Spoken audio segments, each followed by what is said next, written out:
So the kinds of work that we do is quite varied. So one of the things that is very consistent is we adopt what we call a family-centered approach. So we're very much thinking about the child or the young person or the person on the spectrum and their family as central to the intervention process. So they are involved in generating what the appropriate goals are. And when we talk about goals, what we mean is, well, what are the targets? What are the reasons that we want to work together? What is it that we're actually hoping to achieve? And having open discussion about that to make sure that everybody, the speech and language therapist, any other team members, the family, the person, that you're all kind of working on the same page together and focused on what's really meaningful and what's really important for the family and the person. So that would be an important base or starting point. So we're supporting families to develop and to work on language development in more natural communication settings, like the home, like preschool, like out in the community. And we look at what skills the person currently has and what would be the next level. So we come at it kind of from a developmental approach. Where is the child at now?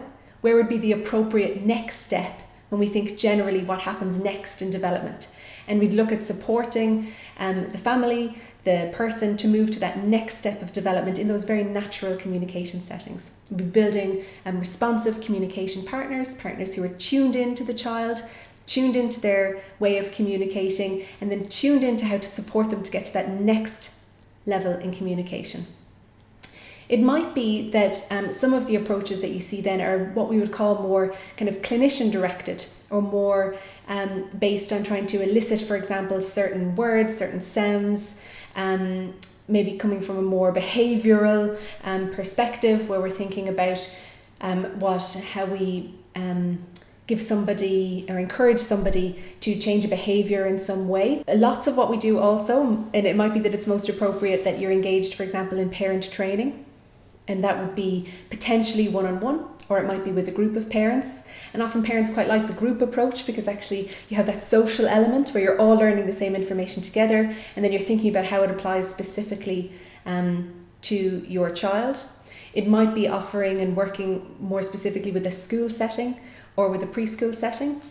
And more we're seeing as the HSE services are developing, we're seeing more speech and language therapists in those preschool and school settings as well, looking at how they can support communication. So there's quite a lot of variety in what your interaction with speech and language therapy will look like, but I guess it's important to just note and remember that you'll be an active part of that decision making as I say, to focus on this idea of family-centered practice, where families are involved in setting your targets, setting your goals, and working together collaboratively to support your child as best and as efficiently as possible.